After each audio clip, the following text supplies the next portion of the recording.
cidade tem 209 casas tombadas. Elas são preservadas graças ao projeto Oficina Escola, que seria um projeto sem vínculo com a prefeitura. São jovens a partir de 16 anos que fazem restauração das casas e ganham uma pequena bolsa para estar fazendo esse projeto. Essa casa aqui, ela é tombada pelo IFAM. Esse daqui é o famoso casarinho. E temos aqui o museu, que é o Museu Casa do Anhanguera. Na verdade, essa construção aqui seria uma casa só. Só que aí eles dividiram ela para estar fazendo aqui a parte do museu. E antigamente aqui era a Secretaria de Cultura e Turismo da cidade. Dizem, assim, mais língua, e aqui era na onde Dom Pedro se encontrava com a Marquesa de Santos. Mas na verdade isso daí é um mito, é um boato. Isso daqui na verdade isso aqui era a casa de um dos bandeirantes, então não tem nada a ver com a Marquesa, nem com o Dom. E aqui, né, o Museu Casa do Anhanguera, não sei se vocês já ouviram falar do Anhanguera, que seria o Bartolomeu Bueno da Silva. Ele foi chamado de Anhanguera graças aos índios, porque ele fez uma travessura com os índios. Bartolomeu Bueno da Silva. Olha o que ele fez, gente, foi legal. Eu falei no ônibus para ela falar. Ele legal, chegou aqui e deixa viu alguns índios com algumas peças de ouro e ele ficou encantado. Ele queria saber onde que tinha essas peças, ou essas partes, essas peças. E ele estava falando lá com os índios, que ele, que era para os índios estar mostrando para eles, e os índios não queriam estar mostrando. Aí ele foi no rio, né, que o rio naquela época era muito importante para ele, e pegou um potinho de madeira, fingiu que estava pegando a água do rio, só que na verdade ele estava pegando um pouco de cachaça. E falou para os índios que ia colocar fogo naquela água. Os índios não acreditavam, porque ninguém conseguia colocar fogo na água. Só que aí ele foi e acendeu o fogo. Então, na cachaça. Pegou aquele fogo, aí os índios ficaram assustados, ficaram com medo. Começou a achar que ele era um feiticeiro e começou a chamar ele de Anhanguera, que na língua deles era o diabo velho. Aí essa seria a denominação básica dele. E aqui tem um rapaz que vai estar falando um pouco para vocês sobre o museu, o tipo de construção, como que ela foi construída. E o valor que ela tem para a cidade. Vocês falaram da igreja, né? Do que ela foi construída. Deixa eu ver. Como que foi o procedimento de telhados? A casa, na verdade, as paredes são feitas de taipa, né? Seria o barro cru e tem um adobo, que é um tijolo da época, também feito com barro cru. Quando vocês entrarem no museu, vocês vão estar vendo lá no fundo. E ela tem um estilo eclético, né? Não sei se vocês conseguiram perceber. E também ela só tem essa primeira torre aqui, essa torrezinha. Isso daqui, para eles, significa que a padroeira da cidade seria uma mulher. Quando tem duas torres, seria o padroeiro. Isso daí é uma das características que eles conseguem identificar numa igreja. Agora, a parte dos telhados, na época, eles usavam as coxas dos escravos, tudo, tanto para fazer as casas, quanto para fazer a igreja. Agora, como ela está restaurada, já são telhados novos, tudo industrializado. Tem alguma coisa da igreja ainda que é da época? Que foi... tem a parte de cima, que a gente não pode estar subindo, e embaixo da igreja tem tipo um sótão. Tem uns corredores, assim, um porão. Labirinto. É verdade, tem tipo um labirinto. Tem gente que fala, os moradores daqui, que conseguiam até passar, assim, por debaixo da terra. Só que aí eles fecharam, porque eles acharam que não estava assim, bom para as pessoas estarem passando. Mas não tem mais acesso a isso? Não, a gente não tem mais acesso a isso. Não a gente, sim, mas eles... Padre... Não, nem os padres. Eles procuram os padres.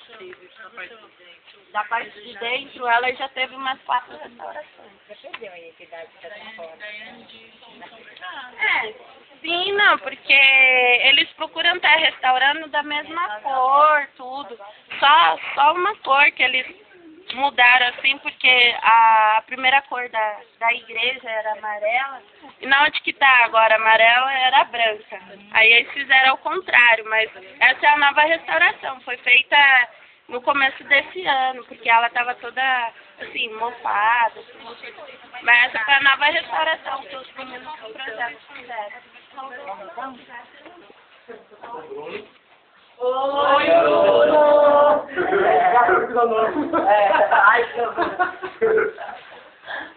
Essa Casa do Anhanguera, o museu, tem esse nome, que é mais uma homenagem a ele do que exatamente que foi a casa dele. Não tem uma comprovação de que ele residiu aqui, ou alguns historiadores apontam que ele nasceu, mas não tem como comprovar que essa casa realmente pertenceu a ele.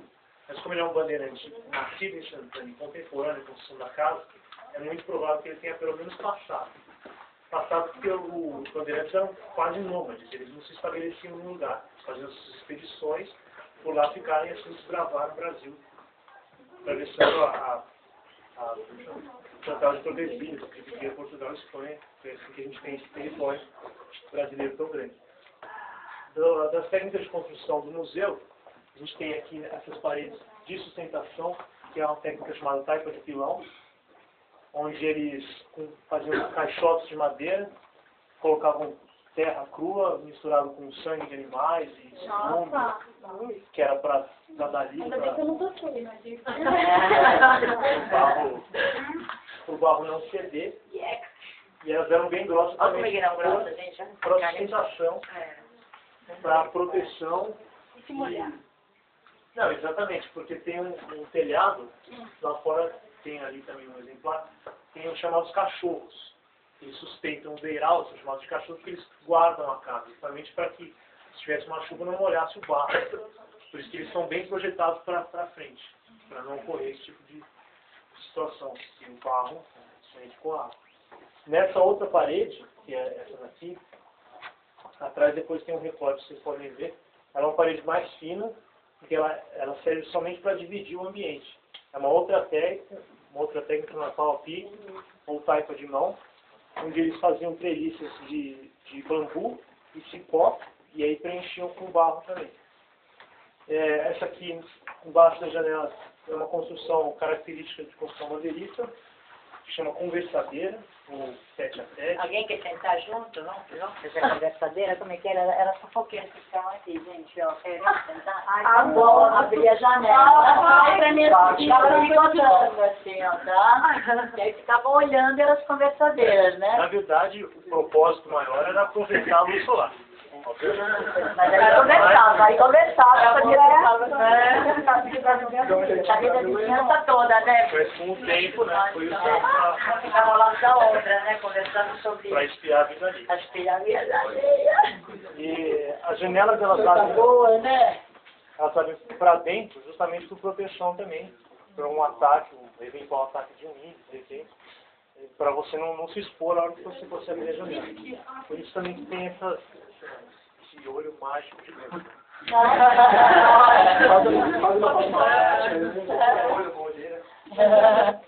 A madeira é uma madeira chamada canela preta, na sua forma rústica, vocês viram na igreja também, é a mesma madeira, só que em forma rústica. E é uma madeira que o cupim não ataca, isso era muito usado e tinha bastante árvores na região com esse tipo de madeira. O chão não é original, né? O chão é de terra batida, foi feito para a preservação do museu, foi tombado acho que em 1958 pelo IFAM, que é o Instituto do Patrimônio Histórico Artístico Nacional, e que tombou e formou como museu histórico pedagógico do Casa do Anhanguera.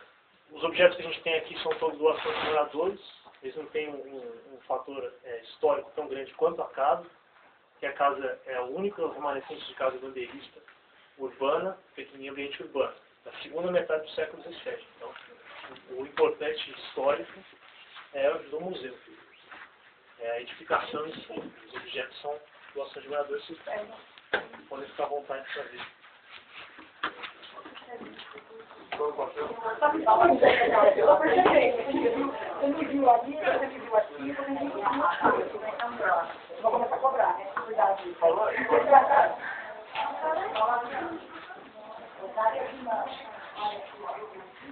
Eu não posso chamar, mas estou chamando.